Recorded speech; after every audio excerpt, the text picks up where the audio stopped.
This is Ben. And this is Allie. And welcome back to Ageless Gaming. Get ready because you're about to hear me babble on about Pokemon once again. So be warned. It'll be great. Episode 3, Generation 3 is what I'm going to talk about next. But before I do touch on that, I want to touch about some other things that I have missed. Namely, Espeon and Umbreon, which have actually been in Pokemon Generation 2. So Espeon being the Psychic type Pokemon, and then Umbreon, the Dark type Pokemon, which is a duo that I actually like because both are actually, well, Espeon is strong against fighting types, but weak against Dark types. And Umbreon is weak against psychic types, so that is why I do like them as being a dynamic duo, as I kind of like to call them. Yeah, so that is the first one. The second one is Hitmonchan and Hitmonlee. I actually was going to talk about that in Generation 1, but I actually forgot, and the thing about that is that there is a kind of a little naming Easter egg within those two. Yeah, a lot of the Pokemon have puns. Right? Yeah. A lot of these Pokemon have really fun puns in their names. Yeah, but these two take the cake, or I guess the karate belt. So basically, Hitmonchan is actually named after Jackie Chan, and Hitmonlee is, well, named after Bruce Lee. So yeah, I actually like those two, but if you're gonna go against a Psychic type gym or a Psychic type battle or something, I wouldn't recommend those two being your starter guide for your team because they are weak against Psychics. And Shinies, I actually covered in the last episode, but I didn't actually cover the actual chance, which is a 1 in 8,192 chance, or in percentage, it is a 0.1% chance of even actually catching a Shiny. Or, 0.01. 0.01% chance of actually catching a Shiny, which is a really, really slim chance of getting a Shiny. But I actually have done that with only 5 Pokemon, and it's supposed to be a really low chance. But you can actually negate that, or you can actually increase that chance by completing the Pokedex and getting the Shiny badge, which will increase the rate, but also decrease the actual thing. So it's like 2 in 4,000 chance or something. The actually getting that with the Shiny Charm. But if you want to really be a real sport, the remake of Generation 3 will give you Adrenaline Balls, which are basically little things that will help you with completing your Pokedex. Nice. And that is for the cover-ups, or the things that I've missed. Now, they have added more legendaries since the last game, namely Kyogre and Groudon. This is in Generation 3? Yeah.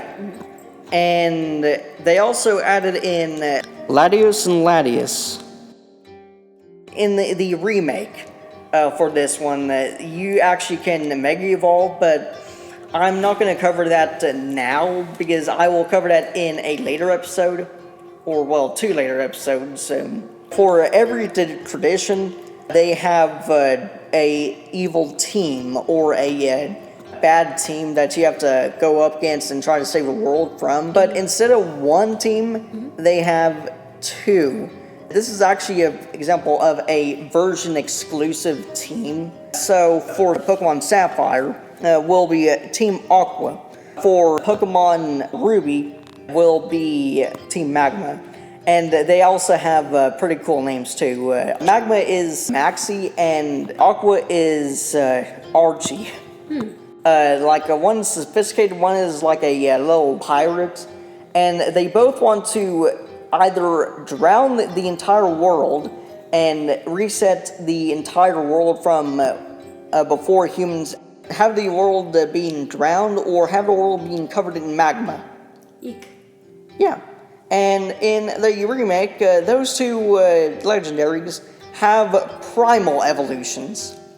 When you say those legendaries, you're talking about Groudon and Kyogre? Yeah, and actually I forgot two other legendaries. Rayquaza, which is another game in the original, it is Pokemon Emerald.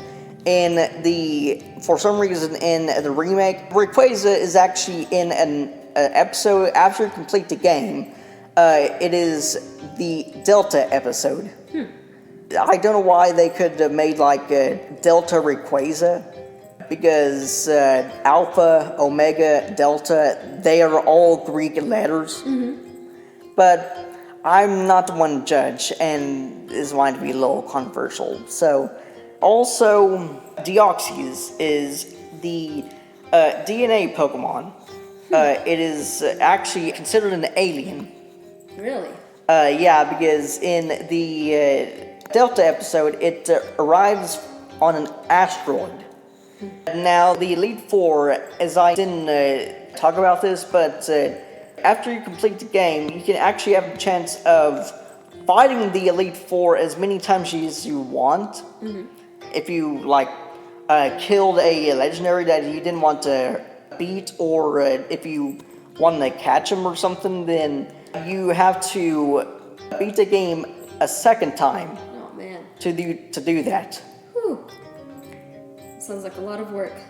Yeah, it sucks. Well, at least it's a game. You're having Yeah, fun. it's a game, but it also has a Professor too, and also a tree named Professor. Professor Rowan is his name. Huh. So they have Professor Oak, Professor Birch, Professor Rowan. Now they have Professor.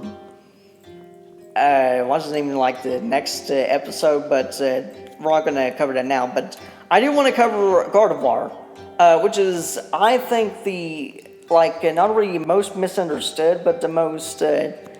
I actually thought that Gardevoir was a Generation 4 Pokemon, almost all my life, but then I realized that it was a Generation 3 Pokemon. Is that the one that's really pretty, that looks like a girl in a white dress? Yeah, and also it is the most anthropomorphized Pokemon. Well, next to two other Pokemon, which I'll go on next episode. No, in 2 other episodes. Okay. No, wait, in 2. In Generation 5. There you go. Yeah, but... And also, Gardevoir has a Mega Evolution, and it is gorgeous, I am going to say. It actually looks like a wedding dress. I mean, most Mega Evolutions don't really have that. I mean, most of Mega Evolutions have masculinity or something, like a Mega Garchomp in Generation 4. The 3 original starters have Mega Evolutions, but Charizard is different. He has 2 Mega Evolution stones, Mega Charizard Y and Mega Charizard X. I'll cover that in the 6th episode. Okay.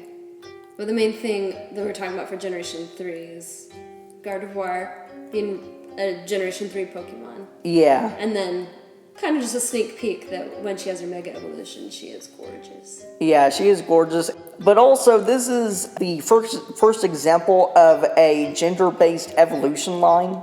So, if you get a Ralts or Ralts, then if you would evolve it into a Kirlia, then it actually splits into 2 different paths.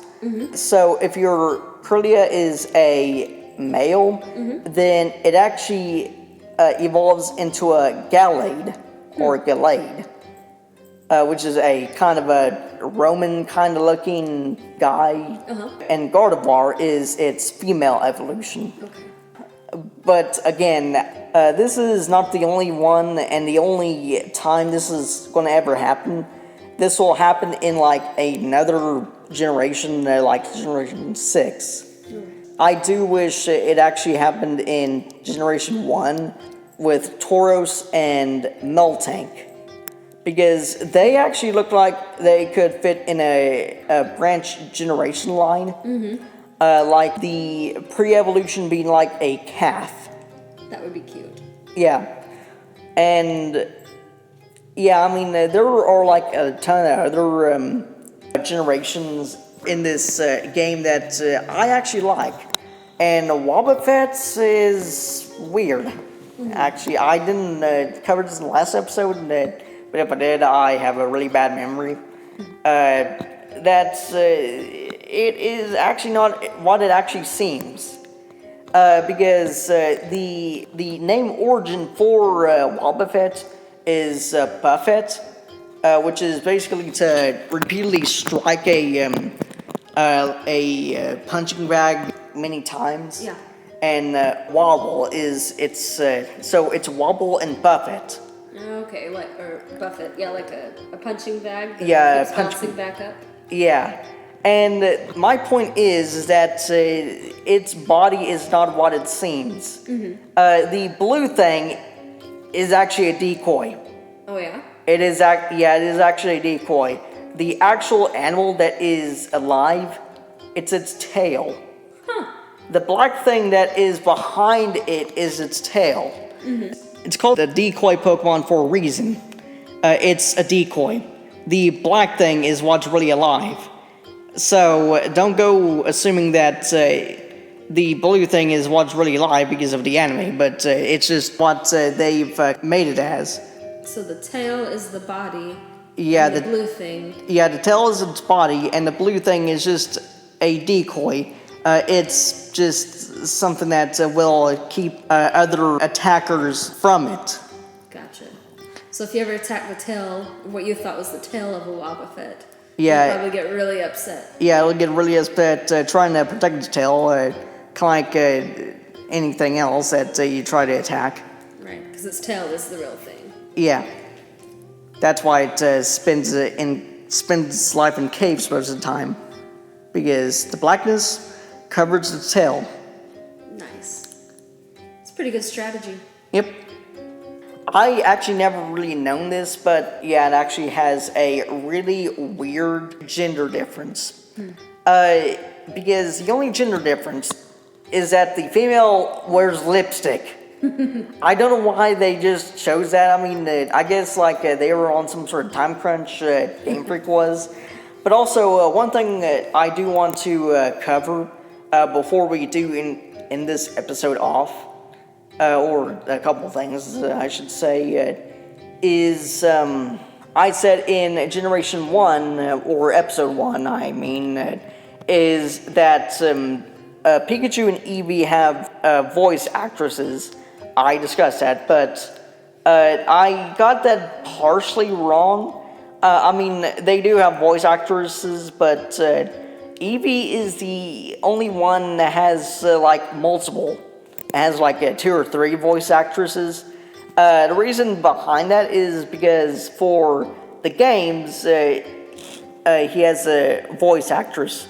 In the anime, he has voice actress for Serena's Serena's Eevee, the Eevee in The Power of Us, the Pokemon movie, and many others. And I think there's like one for spin-off games too. But yeah, I still do think Pikachu and Eevee are both cute, and they actually do that well in the anime. Because he actually acts like this little happy furball. And one thing I do want to mention is that of what Eevee is actually, like what he's based off of. Because I just thought he was just based off of a dog or a fox or some sort of thing that has like a Pomeranian. But I got that right, but one thing I didn't expect that he actually is based off of a fennec fox, which is a desert fox that lives, well, in the desert, and it is a really cute fox. Nice. Which is only fitting. Yeah, and plus, I'm not gonna lie, I would want to have that thing as a pet. I would too. And we could figure out what it said. Yeah. What does the fox say?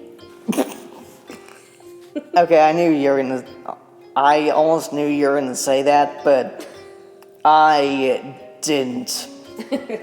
That's alright. Alright, well, we'll go ahead and close out our Yeah, so... Generation 3. Yeah, Generation 3. See you in Generation 4. Bye.